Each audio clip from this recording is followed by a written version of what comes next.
Hello everyone, my name is Zeph and welcome to the Star Network podcast. Today we have a special guest, Rolake Rosiji, who's the Regional Director for Africa of Seedstars. Hello Rolake, how are you today? Hi Zeph, I'm really good today, relaxed. Amazing, I'm glad. It's good to have you on the podcast. It's great to be here. I know, I feel like we've been talking about this for months now, so it's actually fantastic that you're here. But yeah, let's just start. So tell me more about Seedstars. Yeah, so Seedstars is an organization that has VC funds, but we also do a lot of training for entrepreneurs. So Seedstars started in Switzerland 10 years ago and came to Africa. Actually, the first year they also started in Africa, and Africa is the largest part of the business. So we train up entrepreneurs, those with startups or more like SMEs. We help them raise funding, we connect them with investors, we help them grow their businesses, and then we also invest. Oh, amazing. So pretty much VC type funding, would you say like that's the right term? Because I feel like when I go on the Seedstars websites, it feels there's so much diversity in its product offering, which is amazing. Mm-hmm. So what would you say stands out in terms of what Seedstars has to offer in terms of programs? Mm-hmm. Why is it different from other traditional VC programs? Yeah, I think if you were to label Seedstars in one phrase, you would call it an entrepreneurship and technology training and investment organization. So what we do is we upskill entrepreneurs, we help them grow, we connect them with investors and other partners, and then we also invest. And then your question was, how does Seedstars stand out from other organizations? So you're right, when you go on the website, there's so much on there. We do a lot. Yeah. And I mean, we do a lot of what we do, you'd know the organizations that also do the same. So, Techstars, Y Combinator, CC Hub. So we stand out, I think, because of that mix, because we're both a VC, we invest, but we actually spend a lot of energy managing programs that are really detailed. So our goal is that when an entrepreneur enters our program, by the time they come out, they are going to increase their funding by a huge amount. They're going to be able to hire a lot more people. They're going to be able to expand into several different countries. So I think that's why we're different, is we marry the mix of being an accelerator, an incubator, and a training organization together with investing ourselves. Yeah, no, and I really like that, Rolake, because the thing is, when I was doing the research, I was like, this is VC, but there's a lot more baskets here. Yeah. And I think what particularly caught my attention is that not only does Seedstars invest in high growth companies, but also they want to be able to provide training for potential investors. Yeah. And I particularly thought that was so interesting because, you have a lot of young people who maybe they don't have a business and maybe they have access to a lot of, capital. And for them, it's, do you know what? I really want to invest in a startup. They don't know how to go about it. They don't even know where to do the research. They don't know a startup that is viable enough. And on the website, from what I saw, is that Seedstars does that, groundwork for you with their research, etc. And on top of that, to see that you also help development organizations. What has that process been like? So having this mix of different product offerings, what is that process like for you as a regional director in terms of the operations? Yeah. Like I said earlier, I'm relaxed and I'm happy, and it's because it's Friday. So it's been a very intense period. Yeah. Because we do so much, it means that a lot of the time we're really, really busy because when one thing is quiet, something else is busy. So working with the development organizations has been fantastic. We do a lot of programs with the German government, with the Swiss government, with USAID, with African Development Bank, with IFC. So for me, that's what even makes the job more meaningful and exciting, because you're not just investing in high growth companies, we're also investing in SMEs, in companies that a traditional VC is not investing in. So it's not only fintech and the next company that's going to blow. We also look at agricultural companies, we look at fashion businesses, health. So it's been really interesting learning about the different development finance organizations, the different angles and interests that they have. Our 4 major areas is gender, financial inclusion, migration, and climate. So it's been great to actually do a bit of everything. And then the part you mentioned at the beginning of your question about helping other investors also grow, that's also something that, I find really interesting and is work that we're doing not only in Africa but also in Latin America and Asia. Yeah, no, that's amazing, Rolake. And I think a lot of people from the audience will learn from it, because up until you, if you didn't tell me about Seedstars, you know, you hear about it and you just assume a traditional VC, but it's a lot more than that. I think a lot of people will actually benefit from listening to everything that you're saying right now. But you mentioned something which I think is very critical with a lot of, I don't want to label them VC, but so let's say VC/entrepreneurial ecosystem. Yeah. There typically is a lot of investment in, you know, fintech, health tech, ed tech. Again, and this is a conversation I've had with some guests. Again, yes, those sectors are very relevant, especially like in our markets, right? There is so much room for improvement. However, I do think that there should be more investment in the creative space. So you who is in that space, do you feel that the trend continues to be the same? Or do you feel that there is actually now a broader perception to let's invest more in the creative space or in other areas that nobody's looking at? What do you think? I think that's such a good question and so topical. I think especially in the work you also do, Zeph, like it's all about VC, it's all about high growth.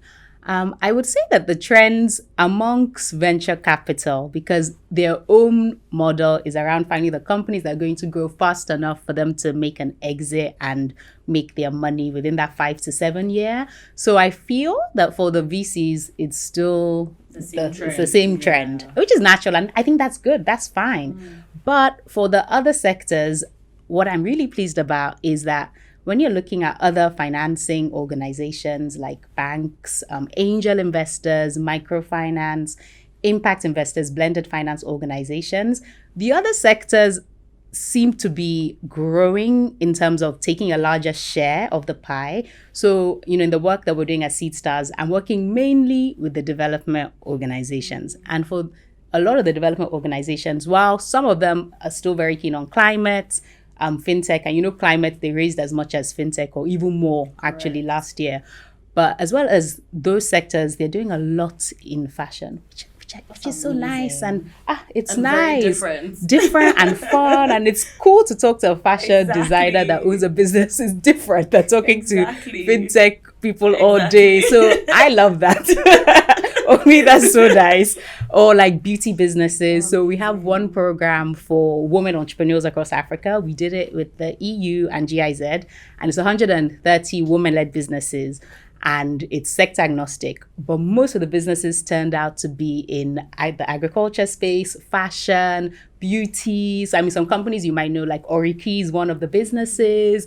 And also when we do events, they bring their goods. So as a woman in business, it's also nice. Shop, try the creams.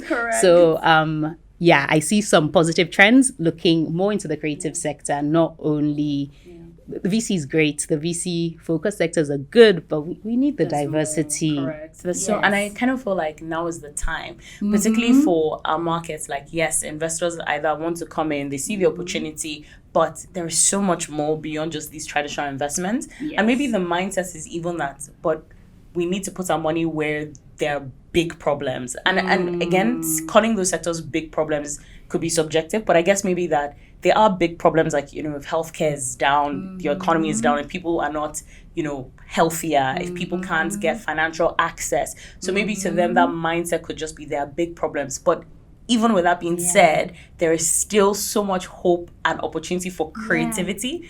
And I think people need to dig deeper into the prospect of, can creativity create even larger, wider scale job creation opportunities? So there needs to be like reportings on these things, because I feel like when they see it on paper, it then makes more tangible sense to why they should invest in this space. But your job sounds, you know, very amazing, very multidimensional. And like I said, I think people in the audience are actually going to learn the benefits of Seedstars, which is amazing. But they will. But what I particularly like as well with, you know, we're friends on top of that, but your ex-Jobberman CEO. And I remember at the time, I've always found that to be such an interesting role to have had, because it's recruitment and, you know, finding talent, particularly in Africa. I strongly believe that we have the most intelligent people in the world, and I stand by that. But sometimes there tends to be like a talent mismatch, or, you know, people are trying to go elsewhere to a different country for greater opportunity. But as ex-Jobberman CEO, what did it teach you about, you know, the recruitment and talent space in our markets? Yeah, I love the question, Zeph.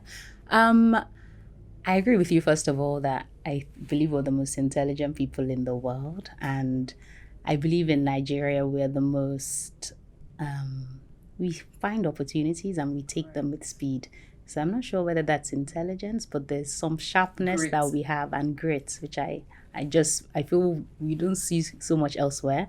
So what I think from that role, what did I learn about the talent space in Nigeria and recruitment? So that is one thing I learned, that the talent is out there. Another thing I learned is that the talent that maybe is struggling to find a role in Nigeria, because you have skills and you have experience, and there's just a lot of high unemployment right now in Nigeria, that talent is able to get amazing jobs elsewhere. And I think it's good and it's bad. I think it's great to be able to get a job somewhere else, and either you jump out, you're working remotely and you're doing better for yourself, you're growing, you're doing better for your family.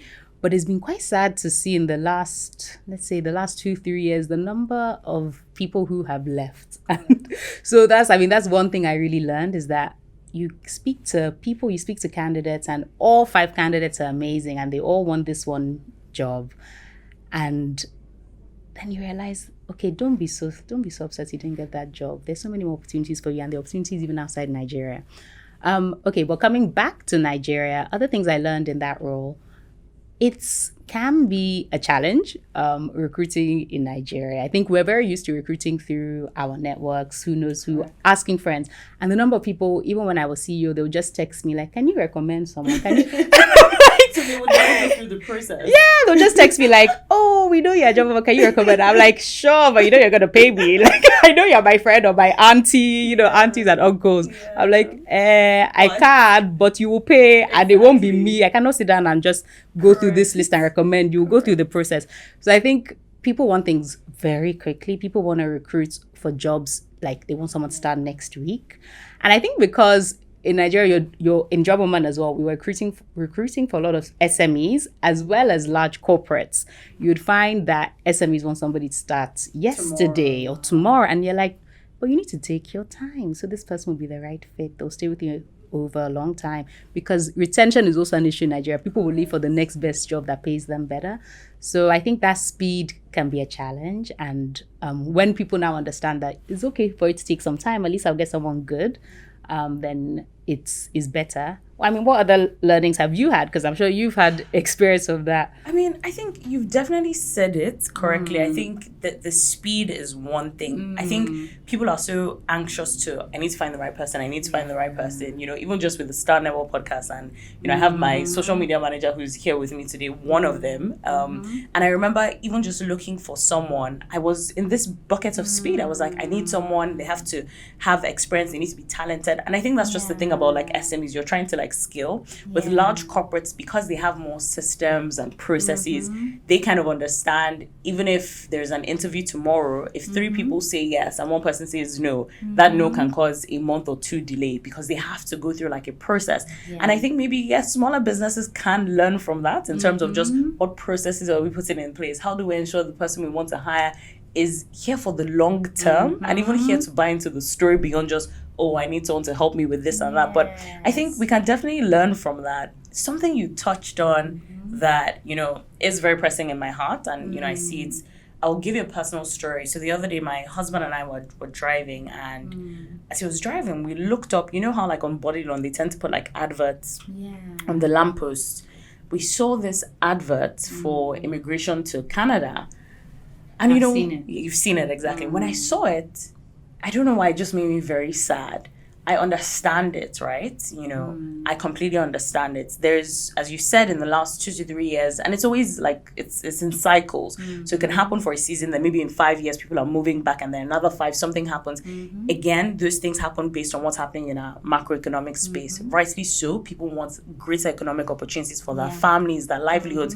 You can't fault that. But it does make me sad. It makes me sad because as a Nigerian, a young Nigerian, you wish that was not the case. You wish that all this talent should be here investing in this country, in its people. And I also believe if we don't do it, no one else is going to. But again, as I said, it's a very dicey thing, because if people are not feeling, if a lot of people sort of feel like, why am I here? Or what is the country doing for me? Yeah. What is it doing for my family and the future? I completely understand it.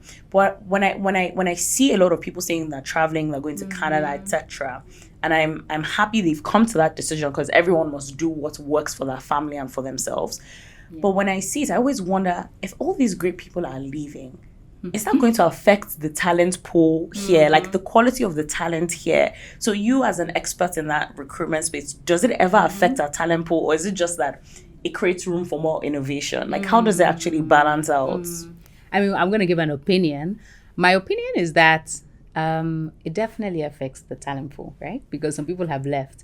And what you find, especially when you're recruiting for corporates, is they tell you, okay, we want to bring people back. So they'll say, look at the pool of people in Nigeria, but also look at the pool of people in the UK, in the US, even we've had India, look at the pool of people in India. So, I mean, definitely it forces corporates to think of recruiting from overseas, because they're like, where's the talent going? At the same time, we're still a massive country. So, I mean, I don't have the statistic at the top of my head, but I know when you look at migration out of Nigeria and you compare with, several European countries or North American countries, it's not so dire. I don't have it on my head, but I did read somewhere that we're all worried about this, but actually migration flows worldwide is a normal thing. And because of globalization, it's normal too. So fine, what's happening in Nigeria is because of the suffering right now, but it doesn't mean that the overall pool is going to become so depleted that there's no talent. There's still a hell of a lot of talent. That's my opinion. Yeah, correct. Yeah. And I like that. I like what you've said, that like, we kind of have numbers on our side at the end of the day. So it's almost like for every 5 people that leave, there's probably 2 more people either with the same skill set, or even if they don't have the same skill set, they have the willingness to learn to get to that like expert level. Like you said, Nigerians, we have a lot of grit.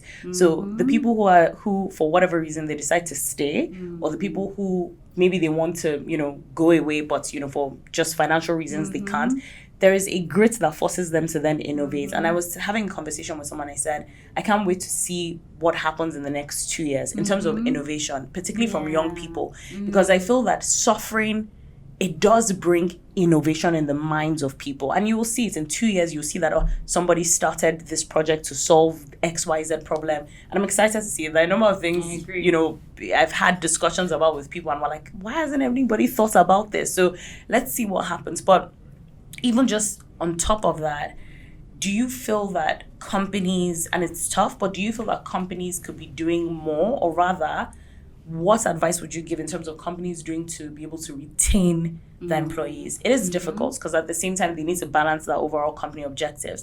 But do you have any sort of like guidance to how companies can then ensure retention for their employees? Yeah, I think that's a great question. And, it costs more.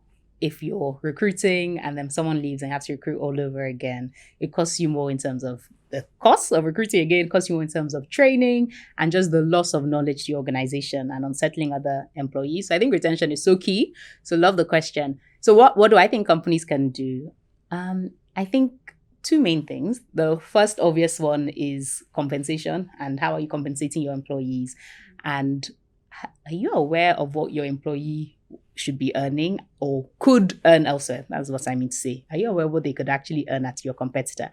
And I think many people don't even bother to do that research. Obviously, most corporates do, but I think several SMEs, they may have an idea. I know this is my competitor, maybe I've seen their stuff, but I think it's important to do proper analysis and to know what they could earn elsewhere. Both so that when they're even with you, they feel valued and they feel that, okay, this person appreciates what I'm doing. Because there's one thing to tell your staff that I appreciate you, but all of us know that is what is in our pockets accounts. Don't tell me you love me, show me. Correct. So I think, just be aware. Bother to do the work. Don't let them be the ones come and tell you. Bother. And I think it's also that human thing of think of if you were in their own shoes. Even as an SME, it's so important to build up those HR structures, no matter what size you are. I think as soon as you grow over, I would say 7-8 people, you should start thinking about your HR structures, your training structures, payment structures, because you've already put so much into that business of yours. You don't want to start having to retrain or someone takes your ideas elsewhere. So that's one thing. Know what your staff could command elsewhere. Don't let them go just because of small money. And then the second thing is training. So I've had experience with different organizations, either consulting for them or as them as my clients. And you can see that some staff are frustrated, especially in this world now of tech and lots of new startups and, many new companies. They're hiring a lot of people because they want to grow very fast, but they're not spending enough time really training them or really equipping them, giving them the knowledge they need. So of course it's good to feel and to grow. And Nigerians, that's our normal thing. We're good at teaching ourselves, but that's okay for a few months, but it's not okay in the long term, and people get frustrated. So I think that training piece, giving them the right guidance, showing them that you have the right vision, just making sure they feel that they are growing too, and they feel that they have a long-term journey with you. That's what's going to make somebody want to stay. And I think if we just think of our own selves and our own careers, the company where you feel like, okay, in 5 years I can see myself being promoted, going to this level, that's where you're more relaxed and you don't have one eye open on the next opportunity. So I think it's a mix of training and letting them feel that they are part of something that's moving to somewhere that is interesting to them. Yeah, Rock, I really like that. And I think the point you mentioned where let the employee sort of see the plan. Is it that in 2 years I'm going to be promoted? I know some companies have a promotion structure where every 2 years or 3 years, people are actually called in for promotion. Yeah. In that environment, one employee is likely to feel more comfortable because they know all I need to do is be consistent, do better, upskill, and I'm likely going to be promoted. So in summary, that and what you said about having industry knowledge, what are my competitors doing? Is what I'm currently paying fair? Is it reasonable? So that, employees will always come and, demand and ask, and rightly so. But just so that even as a business owner, you have your own right standing because you say, this is the market research. You can actually ask, so I think I'm actually paying you for, actually, do you know what? There's a reason to maybe just increase your salary base a little bit. So I really like these points that you've raised. And as someone who... I see you as someone who is always willing to take, like next level adventures in your career. So now with Seedstars, ex-Jobberman, you're transitioning and you're always someone when we've had conversations, you're not afraid to transition, right? Yeah. I think a lot of people are in this bracket. They want to transition or they're in the transitioning phase, but they don't even know where to go. They don't know where to apply. They don't know where to start from. What advice can you give to someone who's in transition and trying to figure out, is this where I should be going? Or even should they even go and do like an academic study?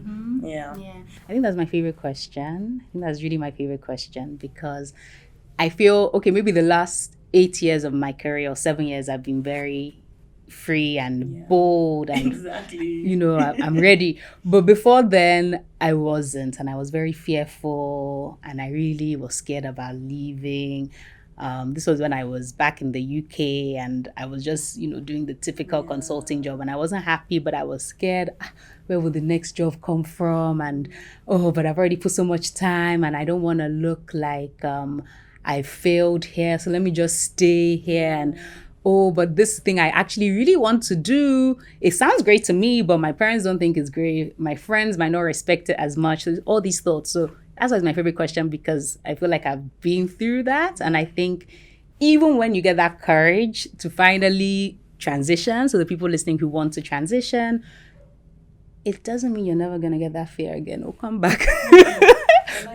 Probably come back in another way. So even for me, then you look and you're like, on my days when I'm not feeling good, maybe I should just have stayed in that job in London.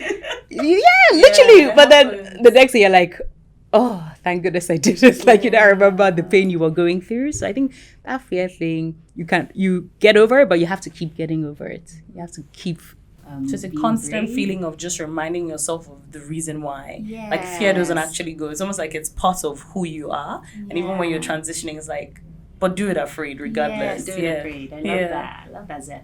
But so what tips? I would say, yeah, really ask yourself what your strengths are and what you like doing. So, you know that ikigai, that Japanese thing, there's 3 circles. I got the book, I haven't read it yet. Oh, yes, I got the book. I hope I remember the 3 circles. So one is what you do that can make you money. So it's like a Venn diagram. So one circle is what you do that can make you money. The other circle is what you enjoy. And then the third circle is like what you feel your mission or your passion is, something that brings meaning. So I think you have to ask yourself those questions. You cannot just be somewhere that, okay, it's making you a decent salary, but if you feel like it's sucking the life out of you, what's the point? And I think it really depends also who's listening. Sometimes you just have to do what you got to do. I mean, there were several years of being in my career where I just did what I had to do to pay my bills, make some savings, and just to get some experience on my CV. But then I know other people who early in their career, they were brave and they just went into the thing they wanted to do. They quit accounting and they did fashion, or they quit law and they did, I don't know, something else. Yeah. And it works. And I looked at them with so much envy. So brave. Yeah. Envy, jealousy. And why can't I have that? So I don't think there's any formula. But I would just say do your research of what it is that you really want. And don't be afraid to reach out to people, friends of friends, uncles, aunties that are doing that. LinkedIn, the number of people on LinkedIn, I would just randomly message when I was going through my transitions and they'll reply kindly. They'll say, sure, I'll have a coffee chat with you on Zoom, you know? So don't be afraid to ask for help. Many people want to give you advice. They'll introduce you. So find out from the people doing what you want to do, learn, and then, just apply, ask for introductions. Just be brave in asking for introductions. It's so much about who you know and who you talk to, not just applying. Don't just apply to lots of things without trying to get that face contact. Just try your best on that. And then people looking at going back to study, I think that's also great. And it's such, not only do you get to learn new skills, you get to take a step back. Because I think when we're in the thick of whatever we're doing, it's very hard to get headspace to even think. All these things I'm saying, think. People that have seriously busy jobs are like, I don't even have the headspace to think. Right. By the time it's the end of the day, I'm just tired. I just want to watch TV and sleep or go clubbing and forget. So I think studying can be great, not only for the topic, but for the space and rethinking, getting yourself back to that confidence level, the network you're gonna get, the everyday teaching, not only about that technical skill, but a lot of masters and MBAs, they're teaching you about who you are, your leadership skills, your strengths. So I think all of that leadership coaching is so key to figuring out what's right for you. So I think I'm a big one on going back to study. Like that. And I feel like, you brought in the educational aspects from a different perspective in terms of even just using education as a sense of like self-identity recovery. Yeah. And I've never looked at it in that perspective. I think a lot of people say, I'm going back to school because, maybe I want to learn something or have a career switch. Yeah. But they never actually really consider the point of it being that you will network with different people. So there are opportunities with that post-graduation. Yeah. And 2, even just a reminder of yourself to, this is actually who you are. Yeah. Because I think school does something. Like, when you're in school, there's a lot of like structure, you're learning, you're writing, your brain is constantly working, right? And it's a different type of like overwork as opposed to like working like at a job. But that identity reminder that, this is who you are and you're actually more than capable. So I think for people answering, because I think in the past 2 days I've been in conversations online where people are saying, they want to transition, they don't know whether to take a job or go and do an MBA. And again, there's no right or wrong, but find the thing that actually works for you. Yeah. But I think, Rolake, you've answered this transition question very, very perfectly, and I knew you'd actually be the right person to ask it to. You've actually touched on my question, which then follows the last thing that I always ask every guest. But I was going to say, how do you deal with fear? Because you're someone that executes, right? But not to reiterate, I think specifically, I remember a project you told me about during COVID.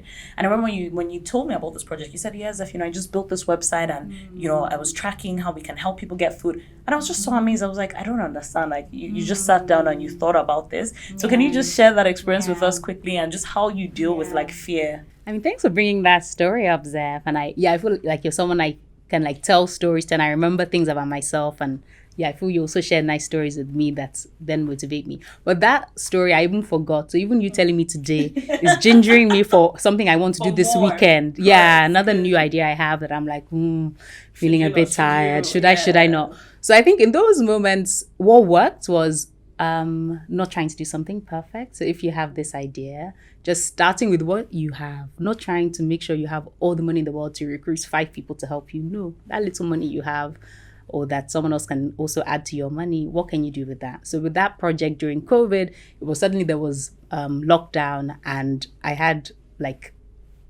40 sales guys for my official job who had now nothing to do, and potentially they were not going to earn any money during COVID.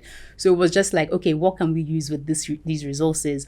So it was also, I think, the time pressure of COVID and that worry of, oh my gosh, if people are not being able to go to the supermarket, can they get food? People who can't work, that low income, how are they going to survive? So I think just being able to move with speed with what you have. So we built a website very quickly. We just did things scrappily, and I did it because of the pressure, but then looking back, I think that's how you should approach most things. So it's nice to talk about this because the idea that I have in mind that I want to start this weekend, I'm doing all the things you shouldn't do. I'm thinking, but I need 3 or 2 experts. How will I find them? How will I pay them? No, I should just start with what I have. So I think the fear question is remembering that no one else who's done it before you knew how to do it till they did it. No matter whether they had studied more than you on this certain topic, they had to try and just execute. So I think the only way to overcome fear is just to start walking and to start doing. And I feel you've done that in so many things. You've done that with this podcast, you've done that with your skincare line. Like, you're just continuously brave. Yeah, I think you're amazing at that. And I love talking to you because you just give me that good energy of, just go for it. And then you create beautiful things, like your beauty line it's beautiful, it's high quality. So I feel you just have to start. And when you start, you'll get more energy to be less fearful and to do something good. I really like that, and thanks, Rolake. Like, I'm even now encouraged hearing that. We all need to be reminded. I'm honestly so encouraged, like, hearing that. Correct. And like you said, even just thank you for reminding me. And sometimes I think having that accountability, sometimes it's very easy to forget yourself.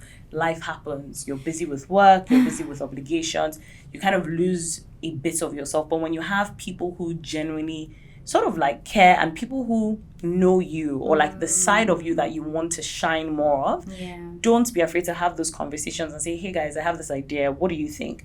And really can be that one person. And as you're sitting there, I'm like, well, actually, Rolake and I have shared a lot of like ideas. And it's so funny, the idea you say that you have this weekend, I'm actually laughing because in my head I've had a light bulb idea, and I'm like, I promise, I think Rolake has the same idea that I actually have. I have to talk about this. We're going to talk about it after. I will say that we're not sharing it right now, but it's good because it's a sense of accountability, and it reminds you. So I like what you said about keep doing it. You're going to be afraid, but just keep doing it. And you also said something that's very important. You said people are actually willing to do those introductions for you. People actually want to help. And I remember someone giving this feedback one day. They said the bar is very low, in that a lot of people don't put themselves out there. They just assume, oh, there's this application, I'm not going to get it.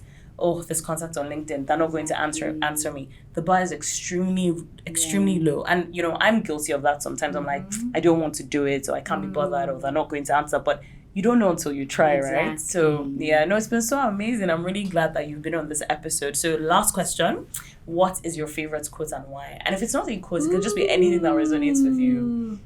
I think, you said it, and maybe that's why it's top of mind, but feel the fear and do it anyway, which also reminds me, I read the other day that be courageous is in the Bible 365 times.